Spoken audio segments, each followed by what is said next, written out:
Do you find it hard to speak English fluently? Are you always lost of words? Do you always pronounce words wrongly?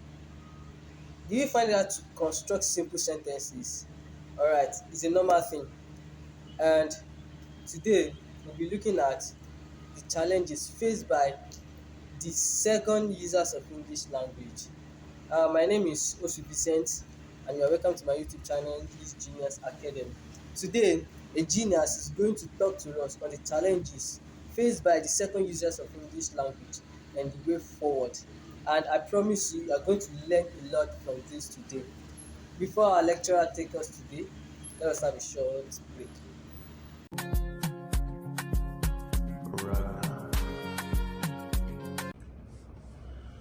Right, good day everybody. My name is Dr. Gani Bangbushe, Dr. Gab, and today I have been asked to speak on the challenges faced by second language users of English across the world, and I am going to be using Nigerians as a case study. Note that second language users of English are those who use the English language as their official language. So when we say English as a second language, it's different from saying English as a foreign language. All right, in countries where English is a foreign language, it does not serve any official purpose. All right, so in countries like China, Russia, Malaysia, English is a foreign language. So in such countries, the language is only used maybe for personal business transactions.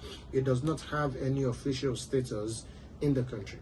But in countries where English is an official language, those are countries where it is said to be a second language. In such countries, English serves as the language of education, the language of legislation, the language of journalism, the language of commerce, and in fact, the language of relevance or upward mobility. In such countries, English is the language with which you attain social repute, social recognition. So in a country like Nigeria, for instance, no matter how intelligent you are, if you're unable to express yourself in English, you do not have a high chance of social recognition or social prestige. And that's why I would say sometimes that in Nigeria, many times, nonsense said in good English is much more appreciated than sense made in poor English. So it is essential that we take the business of English language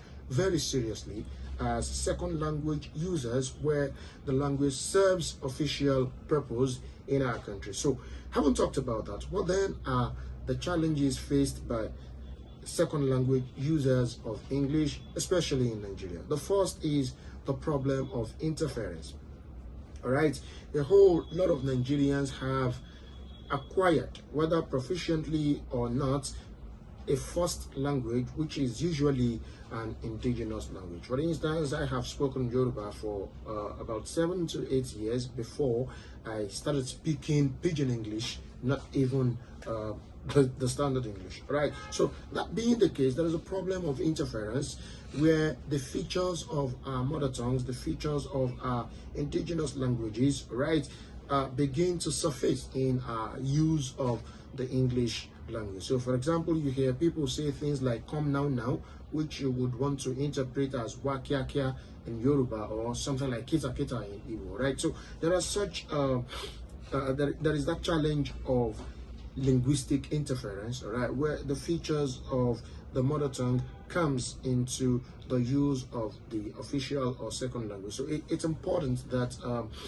users of the English language, especially those who hope to attain proficiency in the language, they have to watch out for how features of their mother tongues, all right, play out in their use of the language. The second thing is the poor mastery of the rules of the English language. All right.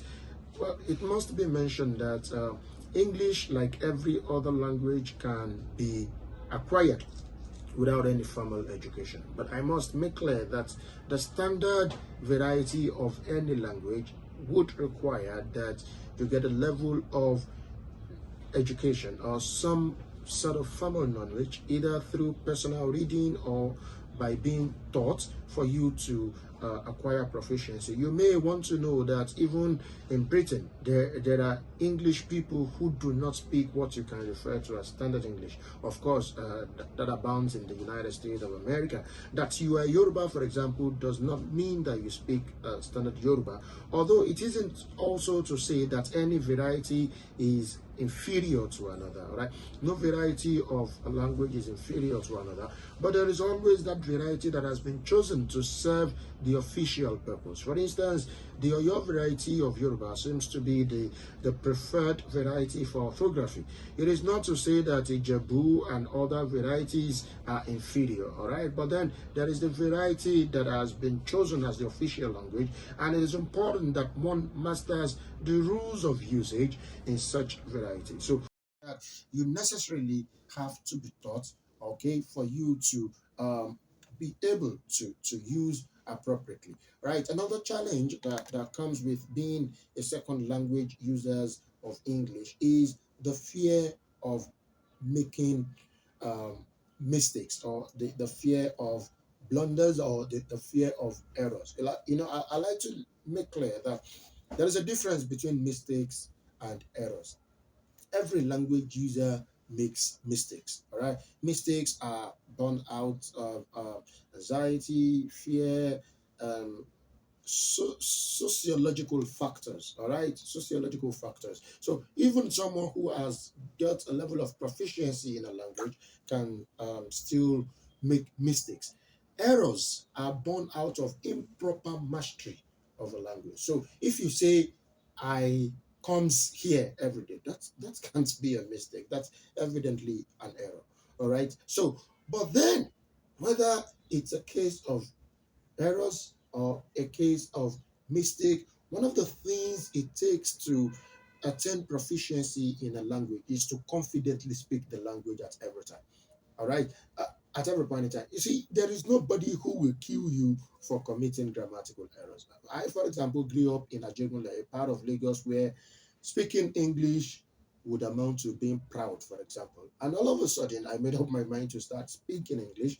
I can recall very vividly how I would commit grammatical blunders. A whole lot of people would laugh at me, but I am sure today I am a teacher to many such persons because I made up my mind that I would continue to use this language. I must let you know, dear viewers, that usage is perhaps the most significant factor in attaining proficiency in any language. Even if you've not been to school, by virtue of speaking the language regularly, having yourself being corrected by others, you can attain proficiency. Because even if you know all of the rules in the textbook and you do not speak the language, you cannot become proficient at it. So these are some of the factors that affect the use of the English language in Nigeria. There's a problem of linguistic interference from the mother tongues to the English language, right? There is the problem of improper mastery of rules,